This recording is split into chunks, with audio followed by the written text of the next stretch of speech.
Come on, who doesn't love a top 10 list?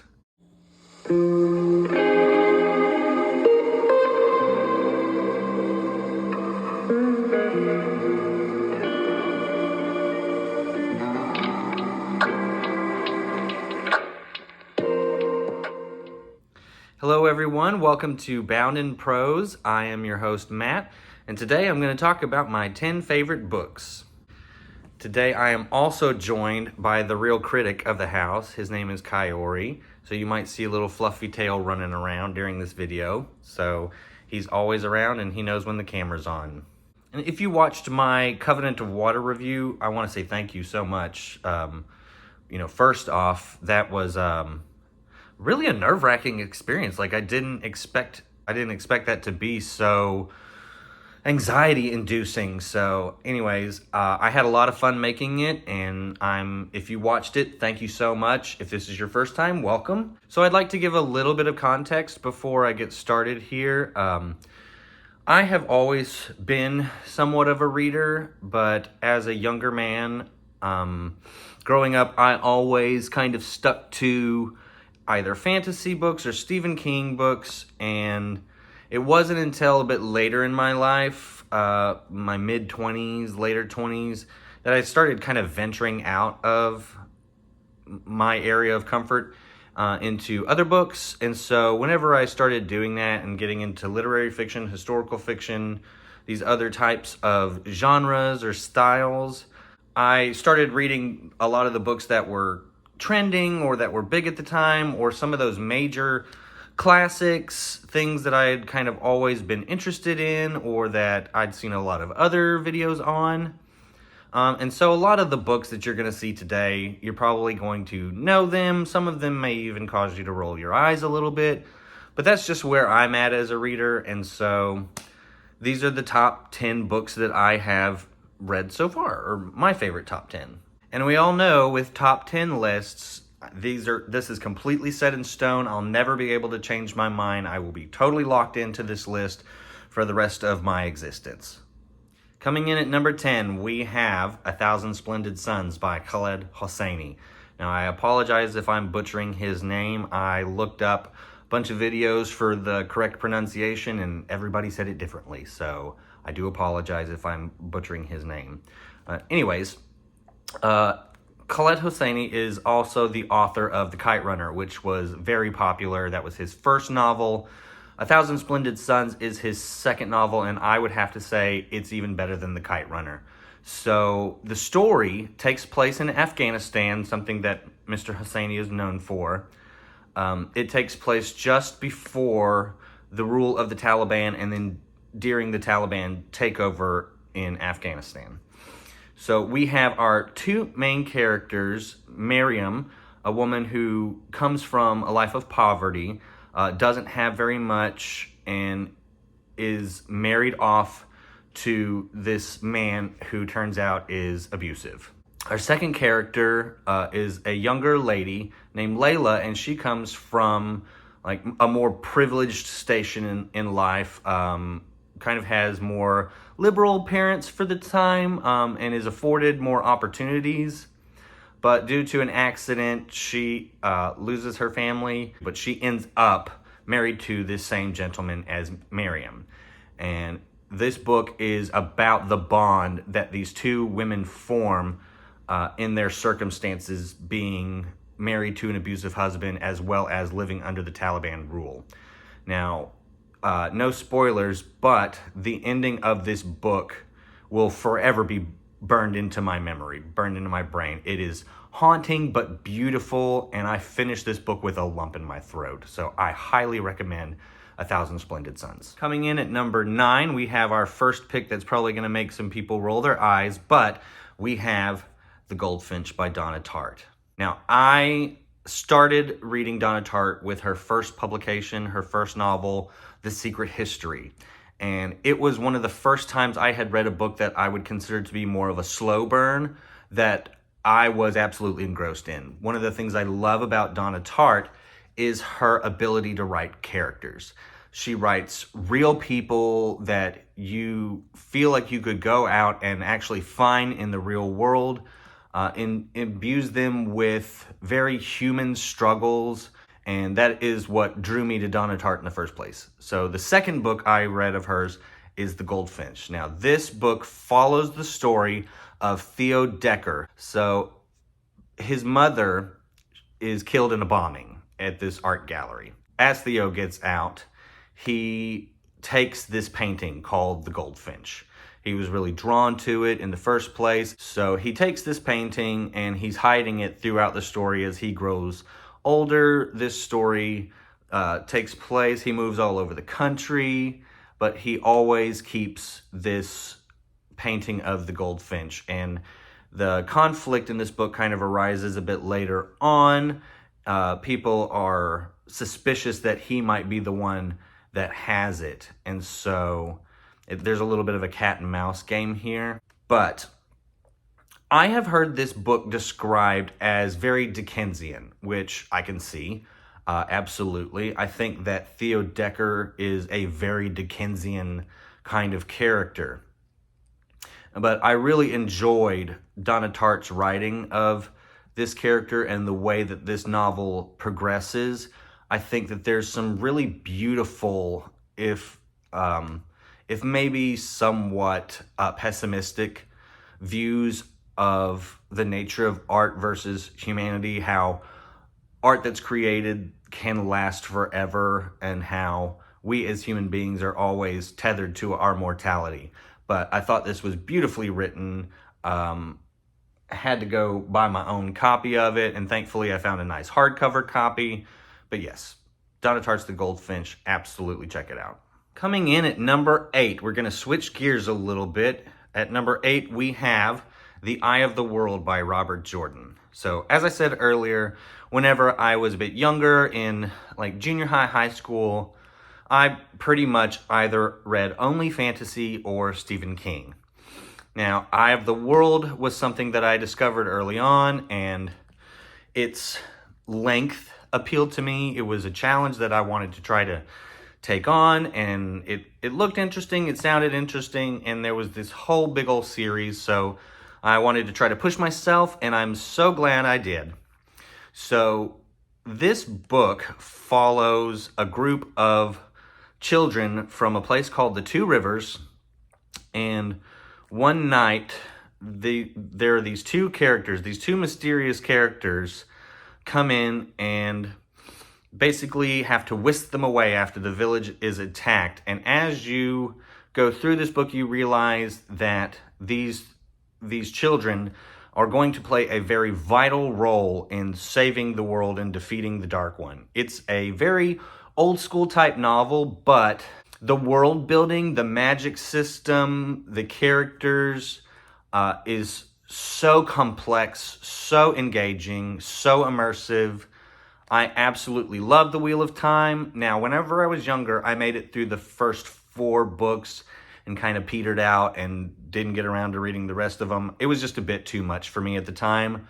But whenever I was a bit older, I decided one day, whenever I was sitting around my house in Iowa and didn't have any money and all my friends had gone home to see their families for Christmas, I decided now is the perfect time to pick that thing back up and give it another go. So I started back at the beginning and ended up finishing the entire series. And it's a fabulous series, but we start with The Eye of the World. And if you choose to take on this monolith of the fantasy community, the fantasy genre, you will be in for a ride. Coming in at number 7, we have a classic, and that is Les Miserables by Victor Hugo. So I first saw the musical of Les Mis and absolutely loved it. It's always been one of my favorites, and I decided to pick the book up one day, and there was always something in the back of my mind saying, you're never going to read that. That is way too long. It's going to be dry, boring. It's going to take forever. But during quarantine, I decided there's no better time like the present. So I picked this up, started reading it, and I'm so glad I did. It's even better than the musical, which, shocker, the book is better. But anyways, Les Mis follows the main character of Jean Valjean, who is an escaped convict through after this meeting with a priest, decides that he is going to change his life for the better. He's going to become an honest and godly man. He becomes the owner of this business, and one of his workers named Fontaine ends up getting kicked out on the streets and has to become a prostitute. And Jean Valjean ends up basically adopting her daughter. And the story follows them as they're kind of on the run from the authorities. There's a ton of characters in this book. We have those who are kind of leading the French Revolution. We have Jean Valjean, Cosette, and many, many other kinds of characters. But yeah, I think this is a stunning piece of work that is all about redemption, the choice that we have to become a virtuous, better person, what we should strive to be in the face of all of these difficulties. So yeah, Les Miserables. If you've seen the musical, if you like the musical, if you know anything about this, pick the book up. Like, honestly, it's such an incredible piece of work. Number 6, we have Midnight's Children by Salman Rushdie. It was a bit difficult for me to choose between Midnight's Children and the first Salman Rushdie novel that I read, which was The Moor's Last Sigh. But I ended up going with Midnight's Children because I think it is the superior novel. But just briefly about The Moor's Last Sigh, it was like I said, it was my first Salman Rushdie book, and it was one of those times when I fell in love again with the English language. Rushdie is a writer unlike any other, with his descriptions, his wordplay, his ability to evoke all of the senses. Rushdie is a brilliant, brilliant writer, and I am happy to be making my way through his books. But anyways, Midnight's Children is about Salim Sinai, who is born on the stroke of midnight whenever India becomes its own independent nation away from British rule. And so as the story progresses, Sinai seems to be imbued with magical powers. And he starts to discover other children who were born around the same time as him, who also have different magical abilities and qualities. And the story kind of follows them and how their fate is tied to this new self-governing nation of India. So this book won the Man Booker Prize, which is a really big prize for literature. It won the Man Booker Prize whenever it came out, and then years later there was a competition when all of the Man Booker Prize winners were pitted against one another, and Midnight's Children came out on top as the best of all of the winners. So if that's telling you anything, yeah. So Midnight's Children has a lot of magical realism and symbolisms. It's a very fantastic kind of story. I mean, it's fantastic, but it's also fantastic, you know what I mean? So if you like that kind of thing, absolutely give Midnight's Children a shot. I know that as I go back and I reread it, there will be more that I learn and more that I pick up about Indian history and culture, but absolutely a stunning novel. So glad I purchased this. Apparently making these videos is really exhausting because my critic, who I thought was going to be in my face this entire time, has petered out. So I've told you my favorite fantasy novel pretty much, so now I have to go with the author that I read a lot as a young man, and that's Stephen King. So coming in at number 5 is The Dark Tower. This book is the culmination of the Dark Tower series that follows the story of the gunslinger Roland and his quartet as they traverse all of these different worlds, trying to make it to the Dark Tower. This is kind of a fantasy novel. Well, I mean, it is, yeah. It's pretty much a fantasy novel, but it is definitely imbued with a lot of Stephen King isms. It can be very dark. There can be some very gritty and scary moments, but it is an absolutely stunning piece of work. And The Dark Tower as a whole is absolutely fabulous. If you've ever started The Dark Tower and you read The Gunslinger and you go, I don't know about this, I don't like it, I don't understand what's going on, read the second book. Read the second book. The first one is so strange. It makes more sense once you get through more of the series. But yeah, The Dark Tower. One of the things that I really loved about this, and because I was such a Stephen King fanboy for most of my life, which I still love Stephen King. That's not what I mean. But a lot of the worlds that our characters go to have references to other Stephen King books. And even in one of the books, our characters go and actually meet Stephen King and try to save him from an accident that happened to him in real life.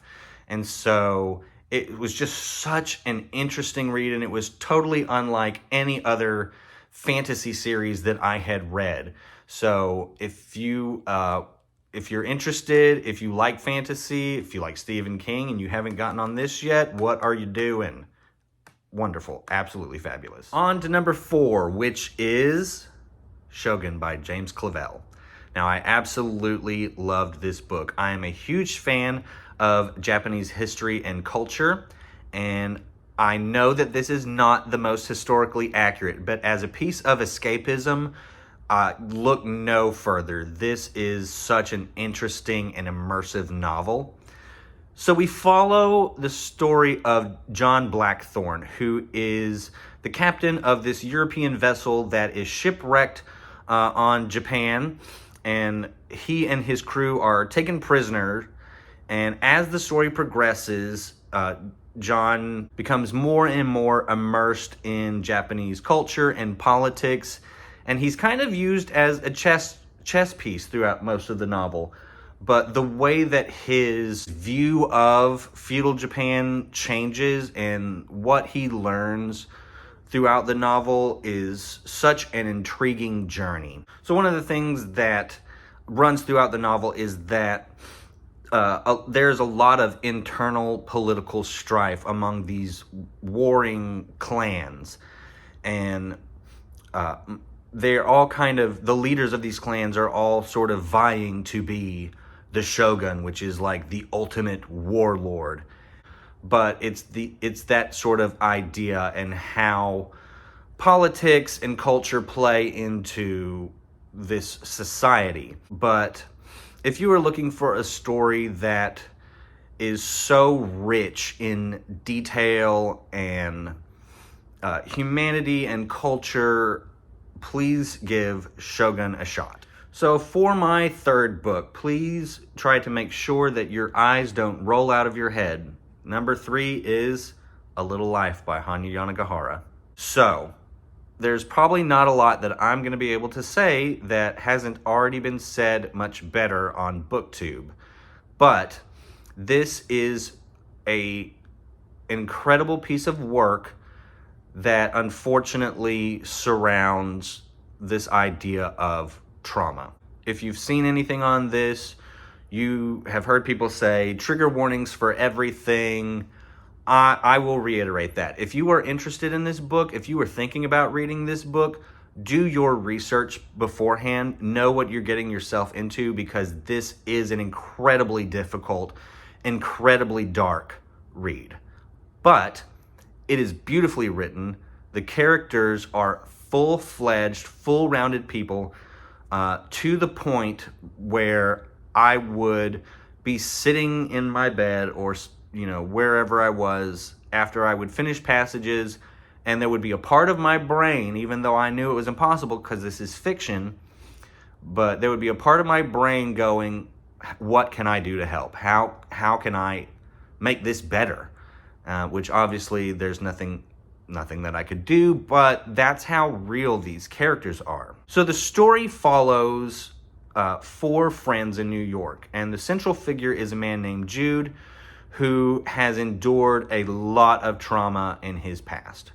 And as the story progresses, you start to become privy to the details of what has occurred in his life, and it is, I mean, it's devastating. It's so difficult to believe at times that somebody could endure all of the things that Jude has endured. But yeah, this book, even though there is so much dark material, the people that surround Jude, his friends, his adopted family, are some of the most supportive and beautiful characters. And so there is a lot also going on in this book that is positive, but it is a bit overshadowed because of all of the dark material and, things that happen to Jude. Hanya Yanagihara is a stunning writer. I know a lot of people don't necessarily vibe with her blocky writing, and I understand that. So yeah, the format of this book, when you sit down for a reading session, you're going to have to put in some time before you get to your next checkpoint. But that wasn't an issue for me. I read this during quarantine, which was probably not the best decision. But yeah. And I will also say, all those videos that are circulating, those reading vlogs, people reading this book and getting to the end and being in tears, yeah, same. So I read this, and the last 10 pages or so, I was constantly wiping tears out of my eyes just so I could finish reading. And then whenever I closed it, I just laid my head down on my desk and let it all go. And it took a while to kind of recover. This book still stays with me. There are lines and scenes from this that still haunt me. So anyways, if you're thinking about reading this book, like I said, please know what you're getting yourself into, because it does take a certain kind of individual to be able to approach this kind of material. Number 2 on this list is the only piece of nonfiction, and that is In Cold Blood by Truman Capote. In Cold Blood is the retelling and the subsequent investigation that occurred surrounding the Clutter family murders in Kansas in 1959, and how the killers were apprehended. It is a major milestone in nonfiction writing because it was the first time that anybody had produced a nonfiction novel that kind of read like a fictional account.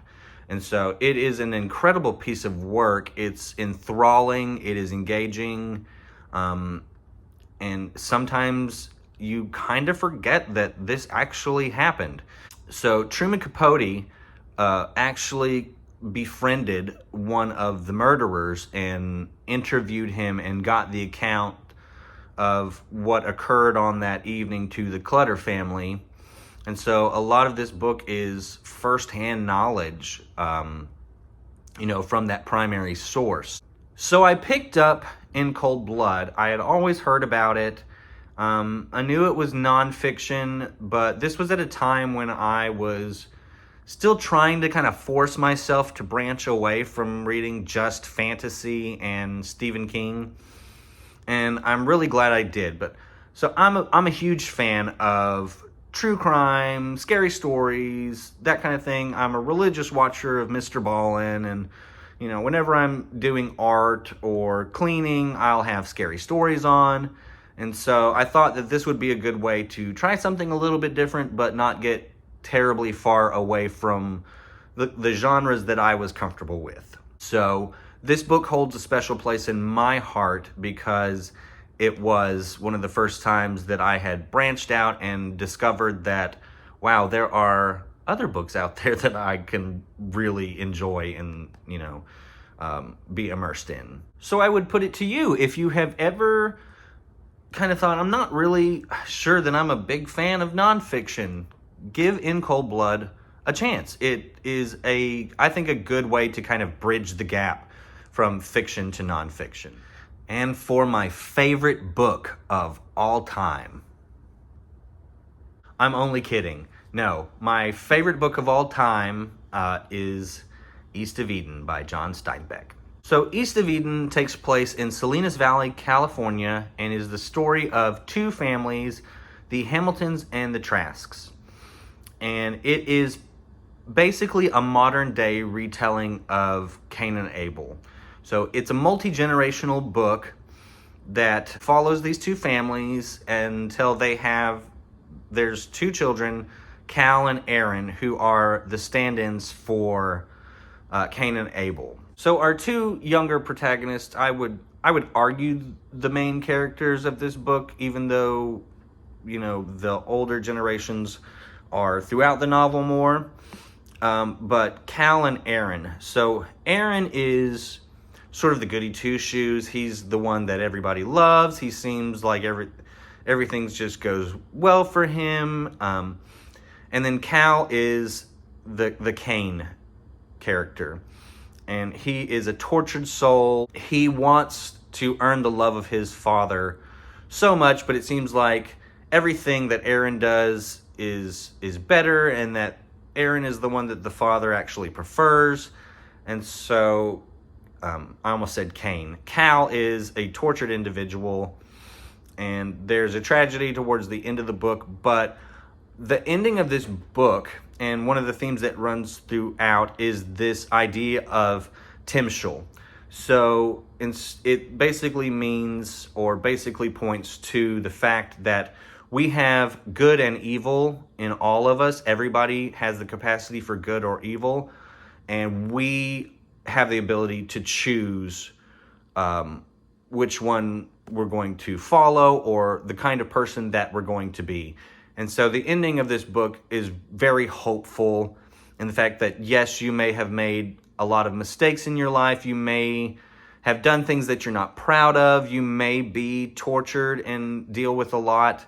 But at the end of the day, you can elect to be a better person. And obviously, John Steinbeck is a very well-known and respected writer. I've heard people say that he is probably the greatest American writer, and I would not argue against that. I think, especially here, that he absolutely shines. He is able to keep a good pace. He is able to fully flesh out his characters, the philosophical musings and concepts that come into play. He's able to navigate those with a lot of objectivity and intellect. This book holds a special place in my heart because I actually picked it up from the library whenever I picked up In Cold Blood. And I thought, okay, I'm going to give this a shot. I've heard of this book. I know John Steinbeck, and everybody raves about East of Eden. And so I'm not spending any money on it, picking it up from the library. We're going to give it a shot and see what happens. So every book that has been on this list, other than two, is on there because I read East of Eden. East of Eden is the book that made me the reader that I am today. And the reason that I have been able to branch out and pick up all different kinds of works of literature. So that is all thanks to East of Eden. So East of Eden, if you have read any Steinbeck, if you've, kind of thought maybe I want to go back and read some of those classic novels, don't skip out on East of Eden. So that's it. My top 10 favorite books. It'll never change ever. If I ever change my mind, then you can take me to court and submit this into evidence. So that's how it's going to be for the rest of my life. I'll never read another book that gets on that list. So anyways, thank you so much for joining me today. I appreciate you being here. If you haven't already, please go check out my Covenant of Water review. But yes, thank you so much for your support. Like, comment, subscribe, do all the YouTube stuff. And yeah, I will talk to you soon. Happy reading, everyone.